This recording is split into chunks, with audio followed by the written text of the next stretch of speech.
And we have a love affair in our society with alcohol. We glorify this most boring of drugs, despite the terrible consequences that it often has. And of course, we love our stimulants, our tea, our coffee, our energy drinks, our sugar, and huge industries are built around these substances, which are valued because of the way they alter consciousness. But what all these approved altered states of consciousness have in common is that none of them contradict or conflict with the basic state of consciousness valued by our society, which I would call the alert, problem-solving state of consciousness, which is good for the more mundane aspects of science. It's good for the prosecution of warfare. It's good for commerce. It's good for politics. But I think everybody realizes that the promise of a society over-monopolistically based upon this state of consciousness has proved hollow, and that this model is no longer working, that it's broken in every possible sense that a model can be broken, and that urgently we need to find something to replace it.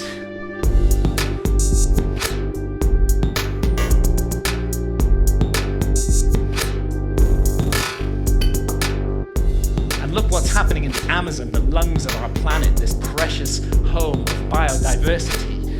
The old-growth rainforest being cut down and replaced with soybean farms so we can feed cattle, so that we can all eat hamburgers. Only a truly insane global state of consciousness could allow such an abomination to occur. And I did a back-of-an-envelope calculation during the Iraq War. It seems to me that 6 months' expenditure on the Iraq War would have solved the problem of the Amazon forever. It would be sufficient to compensate the peoples of the Amazon so that no single tree ever needed to be cut down again. But we can't make that decision. We can spend countless billions on warfare, on hatred, on fear, on suspicion, on division, but we can't get together the collective effort to save the lungs of our planet. And this is perhaps why shamans from the Amazon are now mounting a kind of reverse missionary activity. When I've asked shamans about the sickness of the West, they say it's quite simple. You guys have severed your connection with spirit.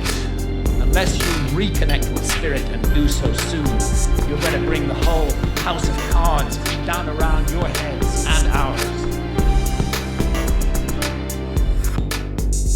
We as adults are not allowed to make sovereign decisions about what to experience with our own consciousness while doing no harm to others, including the decision to use responsibly ancient and sacred visionary plants, then we cannot claim to be free in any way. And it's useless for our society to go around the world imposing our form of democracy on others while we nourish this rot at the heart of society and we do not allow individual freedom over consciousness. It may even be that we're denying ourselves the next vital step in our own evolution by allowing this state of affairs to continue, and who knows, perhaps our immortal destiny.